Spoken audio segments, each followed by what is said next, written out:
الحمد لله ذي العزة والعلاء رب العالمين والصلاة والسلام على سيد الأنبياء والمرسلين والعاقبة للمتقين أما بعد فأعوذ بالله من الشيطان الرجيم بسم الله الرحمن الرحيم إن الله وملائكته يصلون على النبي يا أيها الذين آمنوا صلوا عليه وسلموا تسليما اللهم صل على سيدنا ومولانا محمد وعلى آل سيدنا ومولانا محمد وبارك وسلم وصل عليه صلاة والسلام عليك يا سيدي يا رسول الله صلاة والسلام عليك يا سيدي يا حبيب الله صلاة والسلام عليك يا سيدي يا شفيع المذنبين وعلى آلك وأصحابك يا سيدي يا رحمة للعالمین۔ خشک شاخوں کو وہ تازہ گلاب دیتے ہیں، خشک شاخوں کو وہ تازہ گلاب دیتے ہیں، آدھے پیری کو وہ پھر سے شباب دیتے ہیں۔ پڑھ کے درود غفلت نہ کر خدا کی قسم، پڑھ لے درود غفلت نہ کر خدا کی قسم، تیرے سلام کا وہ اب بھی جواب دیتے ہیں۔ بعد از حمد و صلات لائق عزت و تکریم جمیع احباب سے من الوقار، درود و سلام کے عنوان پر ہماری گفتگو جاری تھی۔ آج بھی اس کلام کو ہم آگے بڑھائیں گے۔ سب سے پہلی حدیث شریف کنز الاموال کی ہم سماعت کریں گے۔ آقا حضور رحمت عالم صلی اللہ علیہ وآلہ وسلم نے ارشاد فرمایا، ما من احد یسلم علی الا رد اللہ الی روحی حتی ارد علیہ السلام۔ محبوب کریم علیہ السلام فرماتے ہیں کہ جب کوئی مجھ پر سلام پڑھتا ہے تو اللہ میری روح مجھ پر لوٹا دیتا ہے، میری روح مجھ پر لوٹا دیتا ہے، یعنی اللہ مجھے اس کی طرف متوجہ کر دیتا ہے۔ جب کوئی سلام پڑھتا ہے تو میں اس کی طرف متوجہ ہو جاتا ہوں، تو پھر کیا ہوتا ہے؟ حضور فرماتے ہیں کہ میں اس کے سلام کا جواب دیتا ہوں۔ تو ایک کلمہ پڑھنے والے کو، ایمان والے کو، امتی کو ہر دم رسول اللہ صلی اللہ علیہ وآلہ وسلم پر درود و سلام کے پھول پیش کرتے رہنا چاہیے، اور اس عقیدے کے ساتھ، اس نظریے کے ساتھ کہ میں جو سلام پیش کرتا ہوں مدینے والے رسول میرے سلام کا جواب بھی دیتے ہیں۔ اگر میں جملہ بولوں تو جملہ بالکل درست ہے کہ درود خالی پڑھیں تو درود سے ثواب ملتا ہے، اور اگر ساتھ سلام بھی پڑھیں تو مدینے والے مصطفیٰ کا جواب ملتا ہے، یعنی تعلق بندے کا رسول اللہ صلی اللہ علیہ وآلہ وسلم کے ساتھ قائم اور دائم رہتا ہے۔ بہت خوبصورت حدیث، یعنی نبی کریم علیہ السلام کے دربار کے اندر سلام پیش کرنا اور حضور رحمت عالم صلی اللہ علیہ وسلم کی توجہ لینا، یہ کائنات کے اندر کس کس کو سعادت حاصل ہوئی؟ آقا حضور رحمت عالم صلی اللہ علیہ وآلہ وسلم کے ایک صحابی ہیں، کہتے ہیں سفر پر ہم رسول اللہ صلی اللہ علیہ وآلہ وسلم کے ساتھ تھے۔ حضرت یعلا بن مرہ کہتے ہیں کہ سفر کے دوران ایک مقام پر اللہ کے حبیب جناب محمد رسول اللہ صلی اللہ علیہ وآلہ وسلم نے استراحت کے لیے قیام فرمایا، یعنی آپ رکے اور تھوڑی دیر کے لیے آپ لیٹ گئے۔ تو وہ صحابی کہتے ہیں کہ میں نے ایک بڑا عجیب منظر دیکھا۔ منظر کیا تھا؟ قریب میں ایک درخت تھا، جب اس نے رسول اللہ صلی اللہ علیہ وآلہ وسلم کو لیٹا ہوا دیکھا، سویا ہوا دیکھا، آنکھ بند کیے ہوئے دیکھا، تو وہ درخت زمین میں چیرتا ہوا یعنی دائیں بائیں آگے پیچھے اس نے حرکت کی اور زمین سے چیرتا ہوا باہر نکلا اور اس نے چلنا شروع کر دیا۔ وہ صحابی کہتے ہیں میں نے اس منظر کو دیکھا تو میں نے اپنے جسم کو یوں کاٹا کہ میں خواب تو نہیں دیکھ رہا، کیونکہ درختوں کا یوں نکلنا اور پھر چلنا یہ بڑا عجیب ہے۔ وہ صحابی کہتے ہیں جب میں نے جسم کاٹا تو مجھے پتہ چلا یہ خواب نہیں، یہ تو حقیقت ہے جو میں دیکھ رہا ہوں۔ پھر کیا ہوا، وہ درخت چلتا ہوا رسول اللہ صلی اللہ علیہ وآلہ وسلم کے بالکل قریب آ گیا اور حضور رحمت عالم صلی اللہ علیہ وسلم پر اس نے سایہ کر لیا۔ اچھا تھوڑی دیر کے بعد پھر وہ درخت اپنی جگہ پر چلا گیا۔ میرے محبوب کریم علیہ الصلوۃ والسلام کی آنکھیں بند ہیں۔ وہ صحابی کہتے ہیں کہ میں نے یہ رسول اللہ صلی اللہ علیہ وسلم کا معجزہ دیکھا تو میں اس انتظار میں تھا کہ رسول رحمت صلی اللہ علیہ وآلہ وسلم بیدار ہوں تو میں حضور کو بتاؤں کہ آج میں نے کیا دیکھا ہے، کون سا معجزہ میری آنکھوں نے آج دیکھا ہے۔ تو صحابی کہتے ہیں کہ جب آقا حضور رحمت عالم صلی اللہ علیہ وآلہ وسلم بیدار ہوئے تو میں نے عرض کیا رسول اللہ اس طرح یہ قریب والا درخت وہ جڑوں سمیت زمین سے نکلا ہے اور اس نے چلنا شروع کیا ہے اور وہ آپ کے پاس آیا ہے، آپ کے اوپر وہ سایہ فگن ہوا ہے، حضور پھر وہ واپس چلا گیا ہے۔ کیونکہ نبی کی یہ شان ہے، نبی کی آنکھیں بند ہوتی ہیں لیکن نبی پھر بھی جاگ رہا ہوتا ہے۔ یعنی ہم سوئیں تو سونا غفلت کی نشانی ہے، ہمیں ارد گرد کے ماحول کا پتہ نہیں ہوتا، یہی وجہ ہے فقہ کا مسئلہ ہے سونے سے وضو ٹوٹ جاتا ہے، سونا ناقض وضو ہے، لیکن ہم امتیوں کے حق میں نبی کریم کے حق میں نہیں۔ نبی کریم علیہ السلام سو بھی جائیں تو وضو نہیں ٹوٹتا، وجہ کیا ہے؟ فرمایا میں سوتا ہوں میرا دل پھر بھی جاگ رہا ہوتا ہے۔ غافل ہونے سے وضو ٹوٹتا ہے تو نبی تو غافل ہوتا ہی نہیں، وہ ارد گرد کے ماحول سے باخبر ہوتا ہے۔ تو آقا حضور رحمت عالم صلی اللہ علیہ وآلہ وسلم نے اب صحابی کو جواب دیا، فرمایا میرے صحابی میں نے جب اس جگہ استراحت کا ارادہ کیا، میں یہاں سویا تو یہ جو درخت ہے قریب والا اس نے اللہ کے دربار کے اندر عرضی پیش کی، یہ اللہ کے دربار میں کہنے لگا کہ ربا تیرا محبوب ہم سب کا نبی میرے قرب کے اندر ڈیرا لگا کے سویا ہے، ربا اجازت دے میں سونے کے پاس جا کے سلام پڑھنا چاہتا ہوں۔ ویسے تو درختوں اور پتھروں کی عادت ہے، رسول اللہ صلی اللہ علیہ وآلہ وسلم نے خود بیان فرمائی، لیکن یہ درخت اسپیشلی اجازت مانگ رہا ہے، محبوب مجھے اجازت مل جائے میں تیرے قدموں میں آ کے درود و سلام پڑھوں، اور اجازت رب سے مانگتا ہے۔ رب جو قادر مطلق ہے، رب نے اجازت دی تو رسول رحمت کہتے ہیں کہ درخت ویسے زمین سے نہیں نکلا، اس نے باقاعدہ اجازت لی ہے اور اجازت لے کے میری بارگاہ میں درود و سلام پڑھنے آیا ہے۔ میں یہاں سے جملہ بولنا چاہتا ہوں، جنہیں یہ اجازت مل جائے کہ وہ رسول اللہ کے روضے پہ حاضر ہو جائیں وہ تو بڑے خوش بخت لوگ ہیں، وہ وہاں جائیں درود و سلام پڑھیں، لیکن جناب ساری دنیا تو وہاں جا نہیں سکے گی، ساری دنیا تو وہاں پہنچ نہیں سکے گی، یہ جدائی ہے، یہ انتظار ہے، یہ دل کا تڑپنا ہے، لیکن رسول اللہ صلی اللہ علیہ وآلہ وسلم نے کیا اپنی ذات کے ساتھ ہمارا تعلق ان لفظوں کے اندر قائم نہیں کیا؟ پوری دنیا میں سے جس کونے سے بھی تم مجھ پر سلام پڑھو گے میں محمد سلام سنوں گا، سن کے جواب بھی عطا فرماؤں گا۔ درختوں کے ساتھ رسول اللہ کا تعلق یوں ہے، پتھروں کے ساتھ حضور کا تعلق یہ ہے، اور اگر امتی اپنا وظیفہ درود و سلام بنا لے تو اللہ امتی کو کتنی رحمت عطا فرمائے گا۔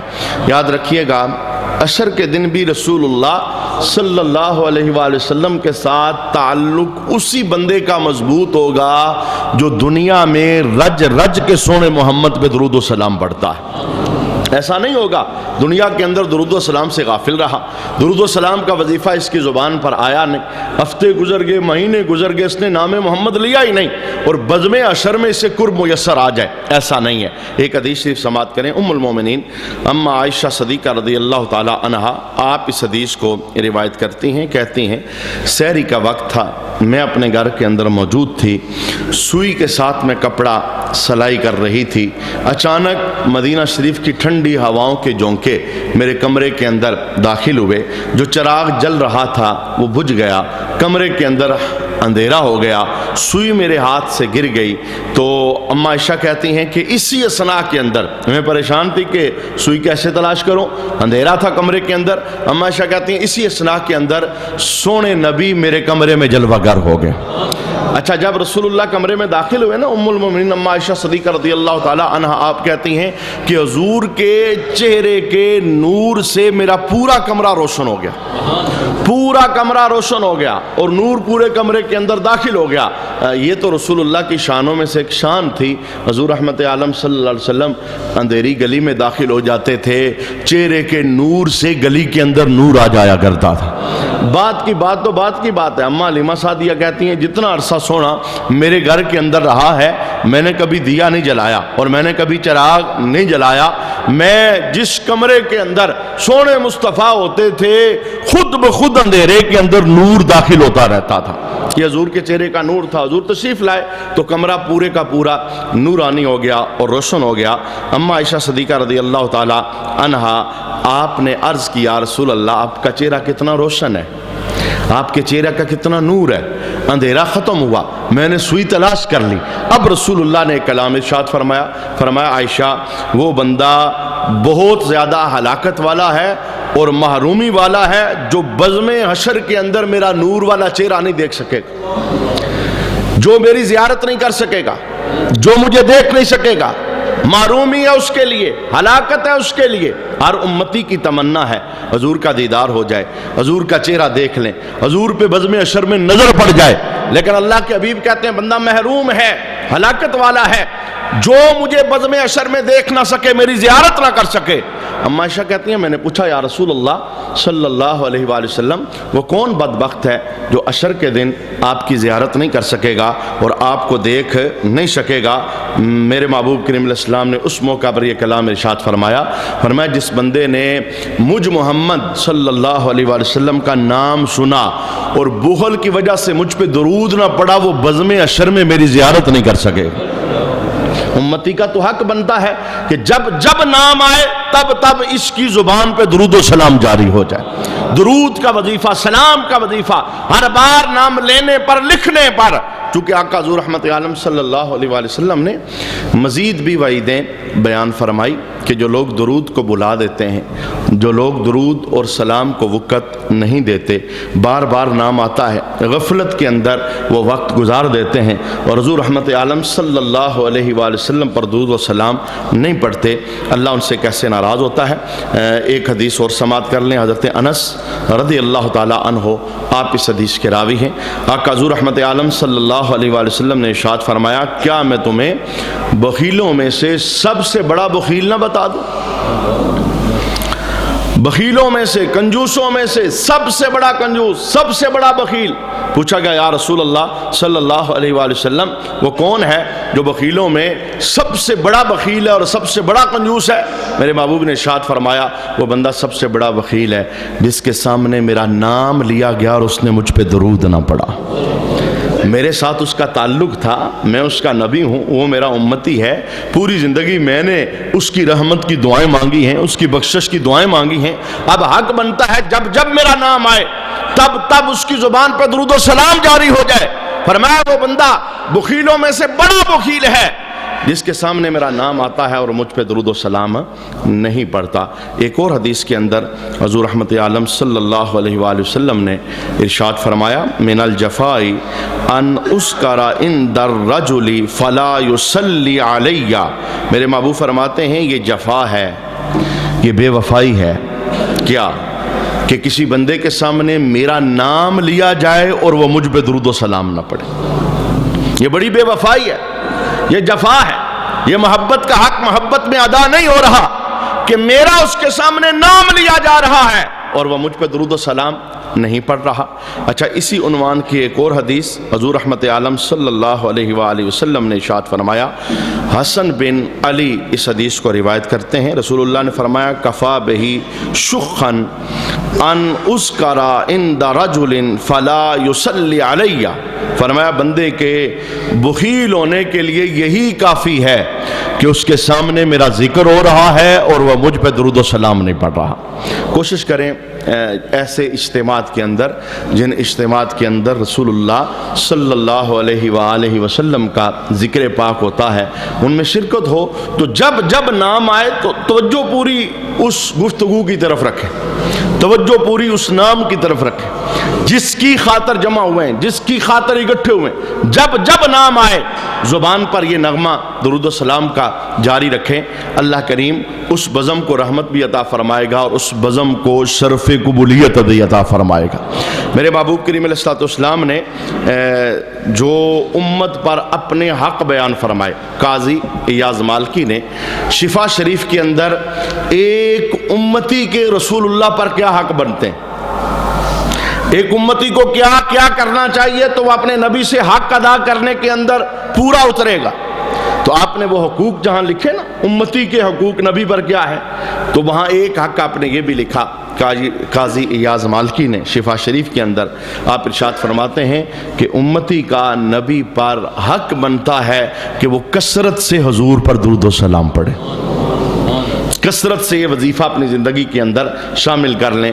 یقین جانیے مسلمانوں کی ایک تعداد ہے جو وقتی محفل کے اندر نعرہ لگاتے ہیں، بات کرتے ہیں اور بات ختم ہو جاتی ہے، پھر ایک زمانہ بیت جاتا ہے ان کے لبوں پر حضور کا نام نہیں آتا۔ حضور رحمت عالم کی ذات یہ سالانہ یاد کرنے والی نہیں ہے، یہ 6 مہینے بعد یاد کرنے والی نہیں ہے، یہ 40 دن بعد یاد کرنے والی نہیں ہے، یہ ہفتے بعد یاد کرنے والی نہیں ہے۔ نبی کریم کے امت پر اتنے احسان ہیں، اگر لمحہ لمحہ بھی حضور کو یاد کیا جائے پھر بھی حضور کی وفاؤں کا حق ادا ہو سکتا، اور اللہ بھی چاہتا ہے کہ میرے سونے کا نام بندوں کی زبان پر ہر وقت جاری رہے، ہر وقت جاری رہے، چونکہ یہ وظیفہ اللہ خود کر رہا ہے اور اس نے اپنے بندوں کو بھی اس وظیفے کو کرنے کا حکم ارشاد فرمایا ہے۔ دیکھیے اس وظیفے کی برکات، اس درود کی برکات دنیا میں بھی آتی ہیں بندے کو کام، اور جب آنکھ بند ہو جائے اور بندہ قبر میں پہنچ جائے، درود بندے کی قبر کی منزلوں میں بھی آسانی پیدا فرما دیتا ہے۔ حضرت حسن بصری رضی اللہ تعالیٰ عنہ آپ کے پاس ایک عورت اپنی بیٹی کے متعلق وظیفہ پوچھنے آئی، کہنے لگی کہ میری بیٹی فوت ہو گئی ہے، کہ اے حسن بصری میں اپنی بیٹی کو خواب میں دیکھنا چاہتی ہوں، اس کا حال کیسا ہے؟ اور ہر وہ بندہ جو اپنے فوت شدہ رشتہ داروں میں سے والدہ، والد، بھائی، بہن، بیوی، کوئی بھی فوت ہو گیا، ان میں سے کسی کو خواب میں دیکھنا چاہتا ہے تو اس وظیفے پر عمل کریں، خواب کے اندر ان کے حالات آپ پر منکشف ہوں گے، اور یہ بڑا کارآمد وظیفہ ہے جانے والوں کو خواب میں دیکھنے کے لیے۔ تو حضرت حسن بصری کے پاس وہ عورت آئی، کہنے لگی مجھے وظیفہ بتائیں، میں دیکھنا چاہتی ہوں میری بیٹی کیسی ہے، مجھ سے جدا ہو گئی، فوت ہو گئی۔ تو آپ نے اس عورت کو وظیفہ بتایا، آپ ارشاد فرمانے لگے کہ 4 رکعت نفل کی نماز پڑھو اور سورت فاتحہ کے بعد سورت تکاثر 1 مرتبہ پڑھو، یعنی ہر رکعت کے اندر سورت تکاثر، الہاکم التکاثر حتی زرتم المقابر، آخر تک اس سورت کی تلاوت کرنی ہے۔ سورت فاتحہ کے بعد 4 رکعتیں اس نیت سے عشاء کی نماز کے بعد ادا کرنی ہیں کہ میں اپنی بیٹی کو، بیٹے کو، بھائی کو، جو بھی دنیا سے چلا گیا، میں اسے خواب میں دیکھنا چاہتا ہوں۔ یہ نیت رکھ کر 4 رکعتیں اس طرح ادا کرنی ہے۔ اور حضرت حسن بصری نے کہا کہ ایسا کرنا کہ جب یہ وظیفہ پڑھ چکو اللہ کے دربار میں دعا کرنا کہ اللہ مجھے اس کے حالات دکھا کہ برزخ میں وہ کیسا ہے یا کیسی ہے، تو پھر اس کے بعد سو جاؤ، جب تک نیند نہ آئے قبلے کی طرف منہ کر کے حضور پہ درود و سلام پڑھتے رہو۔ اور یہ تو وظیفے کے لیے انہوں نے خاص بتایا، اور میں یہ کہتا ہوں کہ بے شمار لوگ ہیں جنہیں نیند نہ آنے کی بیماری ہے، گولیاں لیتے ہیں، دیگر چیزیں استعمال کرتے ہیں، میڈیا کا استعمال کرتے ہیں، موبائل کھول لیتے ہیں، نیند آ جائے کسی طرح سے۔ تو اگر آپ چاہتے ہیں کہ آپ کی نیند میں کوئی خلل نہ ہو جائے تو پھر جیسے بستر پر جائیں نا تو سونے محمد پہ درود و سلام شروع کر دیں۔ یہ وظیفہ بڑا خوبصورت ہے، میں سو جاؤں یا مصطفیٰ کہتے کہتے، کھلے آنکھ صلی اللہ کہتے کہتے، ہاں میرے سونے میں بھی درود و سلام اور میرے جاگنے میں بھی درود و سلام، انشاءاللہ رحمت ہوگی، نیند بھی آ جائے گی اور سکون میسر آئے گا، دلی اور ذہنی سکون میسر آئے گا۔ عام زندگی میں بھی یہی بات وظیفے کے اندر شامل کریں۔ اچھا، اس عورت کو جب یہ وظیفہ ملا وہ گھر کے اندر چلی گئی، اس نے آج پہلے دن ہی یہ وظیفہ کیا، تو اسے خواب کے اندر اس کی بیٹی دکھائی گئی، اور بیٹی کی حالت اچھی نہیں تھی۔ خواب میں اس نے دیکھا کہ گندک کا لباس بیٹی پر لگا ہے اور آگ کی زنجیروں کے اندر اسے باندھا گیا ہے، اور وہ تڑپ رہی ہے اور پکار رہی ہے۔ اچھا، یہ جو خوابوں کے اندر ہمارے جانے والے ہمیں دکھائے جاتے ہیں، یہ بھی اشارات ہوتے ہیں۔ خوبصورت کپڑوں کے اندر، سفید کپڑوں کے اندر اگر کوئی جانے والا ہمیں خواب کے اندر دکھائی دے، یہ اس بات کی نشانی ہے کہ اللہ نے اس بندے کے ساتھ رحمت کی ہے اور اسے جنت عطا فرما دی۔ کہ نبی کریم علیہ السلام نے جو خوابوں کی تعبیریں بیان فرمائی، ان تعبیروں میں سے ایک تعبیر یہ ہے، اچھی حالت کے اندر، اچھی کنڈیشن کے اندر کوئی قرآن پڑھتا ہوا ملا ہے، کوئی مدینہ شریف کے اندر ملا ہے، کوئی مکہ شریف میں ملا ہے، کوئی مسجد میں ملا ہے، کوئی درود پڑھتا ملا ہے، یہ اچھی کنڈیشنیں، اچھی حالتیں ہیں، اور اس پر یہ قیاس کیا جا سکتا ہے کہ اس مرنے والے کے ساتھ اللہ نے رحمت والا معاملہ فرمایا۔ اور اگر کوئی اچھی حالت میں نہیں ملا تو پھر عذاب کے معاملات ہو سکتے ہیں، پکڑ کے معاملات ہو سکتے ہیں۔ اچھا، اس نے اپنی بیٹی کو دیکھا تو حالت یہ تھی کہ عذاب ہے اور جسم میں آگ ہے، وہ بڑی پریشان ہوئی، ماں تھی۔ صبح پھر حضرت حسن بصری رضی اللہ تعالیٰ عنہ کے پاس آ گئی، کہنے لگی حضور میں نے آپ کے وظیفے پر عمل کیا، میں نے اپنی بیٹی کو خواب کے اندر دیکھا لیکن اس کی حالت اچھی نہیں تھی، میری بیٹی تو آگ کے لپیٹوں کے اندر ہے، آگ کی زنجیریں اس کے پاؤں میں ہیں، گندک کا لباس اس نے پہنا ہے، میں کیا کروں؟ تو حضرت حسن بصری رضی اللہ تعالیٰ عنہ آپ نے کہا جاؤ اس کی طرف سے صدقہ کرو، کیونکہ صدقہ ایک ایسی چیز ہے جو عذاب کو ٹالتا ہے، آفتوں کو بھی ڈالتا ہے، بلاؤں کو بھی ڈالتا ہے۔ جو دنیا سے چلا گیا اس کی طرف سے صدقہ کیا جائے، اللہ اس کی منزلیں بھی آسان فرماتا ہے۔ آپ نے کہا جاؤ صدقہ کرو، اللہ آسانی کرے تیری بیٹی کے لیے۔ اچھا، وہ عورت چلی گئی تو اسی رات حضرت حسن بصری رضی اللہ تعالیٰ عنہ کہتے ہیں کہ جب میں خواب میں سویا تو مجھے اللہ نے جنت کا دیدار عطا فرمایا، میں نے محسوس کیا میں اپنے آپ کو جنت میں دیکھ رہا ہوں۔ تو میں نے دیکھا ایک خوبصورت لڑکی، وہ سر کے اوپر تاج سجائے ہوئے ایک تخت کے اوپر بیٹھی، اس نے میری طرف دیکھا، کہنے لگی حسن مجھے جانتے ہو؟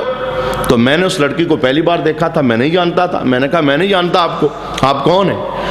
اس نے کہا کہ میں اس ماں کی بیٹی ہوں جو تیرے پاس خواب کا وظیفہ پوچھنے آئی تھی، میں نے اسے جنت میں دیکھا، بڑی اچھی حالت میں دیکھا۔ تو حضرت حسن بصری کہتے ہیں میں نے اس سے پوچھا تیری ماں نے تو بتایا تھا تو عذاب میں ہے، تیری قبر میں آگ لگی ہے، اور میں تجھے جنت میں دیکھ رہا ہوں اور بڑی اچھی حالت میں دیکھ رہا ہوں۔ اس نے کہا کہ حسن بصری میری ماں نے بالکل درست بتایا تھا، واقعی میں عذاب میں تھی، میری قبر میں آگ تھی۔ کہا پھر تیری قبر کی آگ رحمت میں کیسے بدلی، تو جنت میں کیسے آئی؟ تو اس بیٹی نے آگے سے جواب دیا، اس نے کہا ہماری قسمت یوں کھلی کہ ہمارے قبرستان سے ایک عاشق رسول کا گزر ہوا۔ قبرستان سے گزرنے والے بے شمار ہوتے ہیں، چپ چاپ گزر جاتے ہیں، چونکہ انہیں یہ احساس ہی نہیں ہوتا نا کہ ہم نے یہاں کے لیٹنا ہے، وہ یہ سمجھتے ہیں ہم نے رہنا دنیا میں ہے۔ اور یہ ذہن میں رکھیے گا، دنیا میں آنے کے اعتبار سے نمبرنگ ہے، ترتیب ہے، دادا پہلے ہے، پھر جناب اس کے بعد ابا جی ہیں، پھر پوتا ہے، یہ رشتے یوں نیچے آتے چلے جاؤ، یہ دنیا میں آنے کی ترتیب ہے، لیکن دنیا سے جانے کی کوئی ترتیب نہیں۔ بہت دفعہ ایسا ہوا ہے باپ نے اپنے جوان بیٹوں کا کندھا جنازے کو کندھا دیا ہے، بہت دفعہ ایسا ہوا ہے بڑے بھائی نے چھوٹے بھائی کے جنازے کو اٹھایا، بہت دفعہ ایسا ہوا ہے ماں نے اپنے لخت جگر کی لاش کو دیکھا ہے۔ یہ دنیا سے جانے کے اعتبار سے کوئی ترتیب نہیں، جب وقت پورا ہو گیا، جس کا پورا ہو گیا، اللہ اسے اپنے دربار کے اندر بلائے گا۔ تو اس لیے ہر دم بندے کو تیار رہنا چاہیے اس مقام کے لیے۔ اچھا، جب قبرستان سے گزرے، یہی وجہ ہے رسول اللہ صلی اللہ علیہ وسلم نے جو ہمیں قبروں کی زیارت کا حکم دیا نا، تو قبروں کی زیارت کا مقصد یہ تھا، حضور ارشاد فرماتے ہیں قبروں کی زیارت کیا کرو، یہ تمہیں آخرت کی یاد دلاتی ہیں۔ جا کے تختیاں پڑھو نا قبروں کی، وہ جو بیچ میں لیٹے ہوئے بندے انہیں تصورات کے اندر یاد کرو، کل تک ہماری بزموں تھے، ہمارے ساتھ بیٹھا کرتے تھے، بولا کرتے تھے، آج زمانہ ہو گیا چپ چاپ لیٹے ہوئے ہیں۔ تو قبرستان جاتے ہوئے قبرستان والوں کو بلانا نہیں چاہیے، اگر وہاں ماں ہے، اگر وہاں والد ہیں، اگر وہاں بھائی ہے، اگر وہاں کوئی جگری یار ہے تو جاتے جاتے انہیں سلامی پیش کر جاؤ، سورۃ فاتحہ کا تحفہ دے جاؤ، وقت نہیں ہے تو ایک بار استغفار ہی پڑھ جاؤ، ایک بار درود ہی پڑھ جاؤ، آپ کی تھوڑی سی محنت ان کے لیے راحت کا سبب پیدا فرما دے گی۔ اچھا وہ عاشق درود قبر سے گزرا، قبر کے پاس سے، قبرستان کے پاس سے، تو بیٹی کہتی ہے اے حسن بصری اس قبرستان کے اندر مجھ سمیت 70,000 مردوں کو عذاب ہو رہا تھا، 70,000 مردوں کو. تو وہ عاشق رسول گزرا تو اس نے رسول اللہ پر درود و سلام پڑھا، اور اس کا پڑھا گیا درود اس درد سے تھا، اس نے وہ درود پورے قبرستان میں تقسیم کر دیا. کہا حسن بصری رب کو اس کا پڑھا گیا درود پسند آ گیا، رب نے مجھ سمیت 70,000 مردوں کی بخشش فرما دی. یہ درود کا وظیفہ بڑا کامل وظیفہ ہے، کسی حالت کے اندر رائگاں جاتا، ہر حالت کے اندر قابل قبول ہے. اور یہ اتنا مشکل بھی نہیں کہ اس کے لیے کوئی قاری ہونا، حافظ ہونا، عالم ہونا، مفتی ہونا یہ ضروری ہے، ہر زبان پر درود آ سکتا ہے. تو جب کبھی قبرستان سے گزرا کریں تو لازماً یہ درود کا تحفہ قبرستان والوں کو دے کے جایا کریں، اور اس احساس کے ساتھ کہ آج یہ یہاں لیٹے ہیں نا، کل ہماری باری بھی ہے، ہم بھی لیٹیں گے تو کوئی آئے گا تو ہمیں بھی یہ تحفہ پیش کرے گا. تو درود کی برکات میں سے ایک برکت میں نے آپ کے سامنے بیان فرمائی کہ درود و سلام ایک ایسا وظیفہ ہے دنیا میں بھی کام آتا ہے اور قبر کے اندر بھی درود کام آتا ہے. اچھا حضور رحمت عالم صلی اللہ علیہ وآلہ وسلم نے درود نہ پڑھنے والوں کی جو وعیدیں بیان فرمائی ان میں سے دو خطرناک ترین وعیدیں، خطرناک ترین. اللہ کے حبیب کی حدیث ابن ماجہ شریف کے اندر موجود ہے، پہلی جلد کے اندر. حضرت ابن عباس رضی اللہ تعالی عنہما آپ روایت کرتے ہیں رسول رحمت صلی اللہ علیہ وآلہ وسلم نے ارشاد فرمایا، حضور فرماتے ہیں من نسی الصلاۃ علیہ، فرمایا جو بندہ مجھ پر درود پڑھنا بھول گیا، درود پڑھنا بھول گیا، نام آیا درود پڑھا ہی نہیں، غافل رہا، غفلت میں رہا، فرمایا جو مجھ پہ درود پڑھنا بھول گیا کیا ہوگا؟ حضور فرماتے ہیں خطیہ طریق الجنہ، وہ جنت کا رستہ بھول جائے گا. چونکہ جنت کے رستے کا پتہ درود پڑھنے کے نتیجے میں ملتا ہے، جو درود بھول گیا گویا جنت کا رستہ بھول گیا. اور دوسری حدیث کے اندر رسول اللہ صلی اللہ علیہ وآلہ وسلم نے فرمایا من ذکرت عندہ فلم یصلی علیہ دخل النار، جس کے سامنے میرا ذکر ہوا اور اس نے مجھ پہ درود نہ پڑھا وہ دوزخ میں داخل ہوگا. یہ وعیدوں میں سے ایک بڑی وعید ہے. میرا نام آیا اور بندے نے تعظیم نہیں کی، میرا نام آیا اور بندہ غافل ہی رہا، میرا نام آیا اور اس نے نام کی تعظیم زبان کے ذریعے نہیں کی. اس نام کی تعظیم زبان کے ذریعے کیا ہے؟ اچھا ہمارے ہاں نا بے شمار لوگوں کی عادت ہے اور یہ عادت اچھی نہیں ہے. جب سونے محمد صلی اللہ علیہ وآلہ وسلم کا نام پاک آتا ہے تو محبت سے انگوٹھے چومے جاتے ہیں، لیکن ایک تعداد ہے جو خالی انگوٹھے چومتی ہے، درود نہیں پڑھتی. انگوٹھے نہ بھی چومے تو کوئی بات نہیں، درود نہ پڑھا حضور فرماتے ہیں دخل النار، وہ بندہ دوزخ میں داخل ہوگا. تو یہ توجہ رکھا کریں، محبت کے ساتھ انگوٹھے چوم لیں کوئی حرج نہیں، لیکن درود ساتھ لازمن پڑھیں، انگوٹھے بھی چومیں درود بھی پڑھیں. کیونکہ آقا حضور رحمت عالم چاہتے یہ ہیں کہ امتی کے سامنے، میرے غلام کے سامنے، کلمہ پڑھنے والے کے سامنے جیسا ہی میرا نام آئے اس کی توجہ میری طرف ہو جائے، اس کی توجہ میں آ جاؤں اور اس کے لبوں پر درود و سلام کا وظیفہ جاری ہو جائے.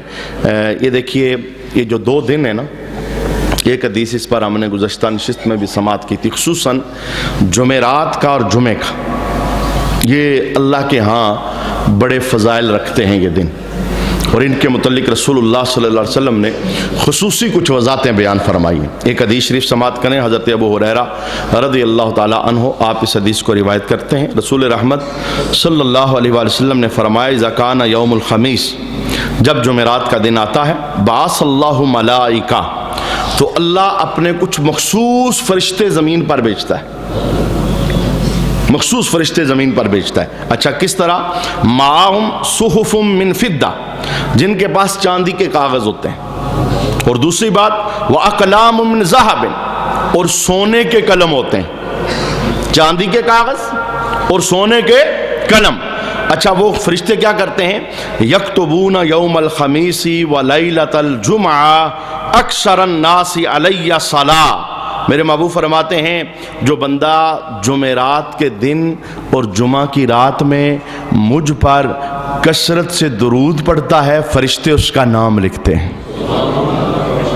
گواہی قائم ہوتی ہے، یہ وہ امتی ہے، یہ وہ کلمہ پڑھنے والا ہے جس نے جمعرات کے دن میں جمعہ کی رات کے اندر رسول رحمت صلی اللہ علیہ وآلہ وسلم کی ذات والا شان پر درود و سلام پڑھا۔ اور اسی کے ساتھ ایک اور حدیث جسے ام المومنین اما عائشہ صدیقہ رضی اللہ تعالی عنہا آپ نے روایت کیا، رسول اللہ صلی اللہ علیہ وسلم نے ارشاد فرمایا کہ اللہ کے کچھ فرشتے ہیں جنہیں اللہ نے خاص نور سے پیدا کیا ہے۔ اچھا، وہ فرشتے نا جمعہ کو اور جمعرات کو زمین پر اترتے ہیں، ان کی ڈیوٹی اور ہے، وہ خاص نور سے بنے، ان کے ہاتھوں میں سونے کے قلم ہوتے ہیں اور چاندی کی دواتیں ہوتی ہیں اور نور کے کاغذ ہوتے ہیں، وہ ان نور کے کاغذوں پر وہ درود لکھتے ہیں جو امتی پڑھتے ہیں۔ ایک ہے جو امتی پڑھتے ہیں ان کا نام لکھا جاتا ہے، وہ فرشتے علیحدہ، اور ایک ہے جن سیوں سے درود پڑھا جاتا ہے وہ درود بھی فرشتے محفوظ کرتے ہیں۔ یہی تو وجہ ہے، یہ درود سارے نا کاغذوں کے اندر محفوظ ہو رہے ہیں۔ قیامت کا دن ہے، حضرت آدم بلند جگہ پر بیٹھے ہوئے، رسول اللہ صلی اللہ علیہ وسلم کا ایک امتی دوزخ کی طرف بڑھ رہا ہے، تو جناب آدم آواز لگائیں گے۔ جناب آدم آواز کیا لگائیں گے کہ اے اللہ کے محبوب، آپ کا غلام دوزخ کی طرف جا رہا ہے۔ چونکہ انہیں پتہ ہے نا بزم حشر کے اندر سب نبیوں کا اعلان یہ ہے کہ مولا نیکوکار سارے ہمارے ہیں، گناہگار تیرے ہیں، تو چاہے معاف کرے چاہے پکڑے، ہم بیچ میں نہیں آئیں گے۔ اور رسول اللہ کا اعلان بزم حشر میں کیا ہے؟ ربا نیکوکار سارے تیرے اور گناہگار سارے میرے، میں ان کی سفارش کروں گا، میں معافی مانگوں گا، میں شفاعت کروں گا۔ تو یہ جب پکار لگی گی نا تو رسول اللہ فرماتے میں پیچھے جاؤں گا فرشتوں کے، دوزخ کے کنارے پہ روک لوں گا اور میں فرشتوں کو کہوں گا واپس جاؤ میزان پر، اس کا حساب کتاب دوبارہ کرو۔ فرشتے کہیں گے یا رسول اللہ ہم تو حکم کے پابند ہیں، ہمیں حکم ہے کہ میزان پہ نیکیاں تولی جائیں، جس کے گناہ زیادہ وہ دوزخ، جس کی نیکیاں زیادہ وہ جنت، ہم تو حکم کے پابند ہیں۔ اچھا، فرشتے اللہ سے رابطہ کریں گے تو اللہ کہے گا جیسے میرا سونا کہتا ہے ویسے کر دو، واپس لے جاؤ۔ اچھا، فرشتے لے کر نا اس گناہگار کو واپس میزان پر آئیں گے تو دوبارہ حساب کتاب ہوگا، نتیجہ پھر وہی، نیکیاں کم گناہ زیادہ۔ اب رسول اللہ کیا کریں گے؟ ایک کاغذ کا ٹکڑا اپنے دامن سے نکال کر نیکیوں والے پلڑے میں رکھیں گے۔ یہ کون سا کاغذ کا ٹکڑا ہے؟ جمعرات جمعے کے دن فرشتے اترتے ہیں، درود بھی لکھتے ہیں، درود پڑھنے والے کا نام بھی لکھتے ہیں، وہ کاغذ کا ٹکڑا نکال کے نیکیوں کے پلڑے میں رکھا جائے گا۔ اچھا، نتیجہ کیا آئے گا؟ نتیجہ یہ آئے گا تھوڑی دیر پہلے جو دوزخی بن رہا تھا اس کی جنت کا اعلان ہو جائے گا۔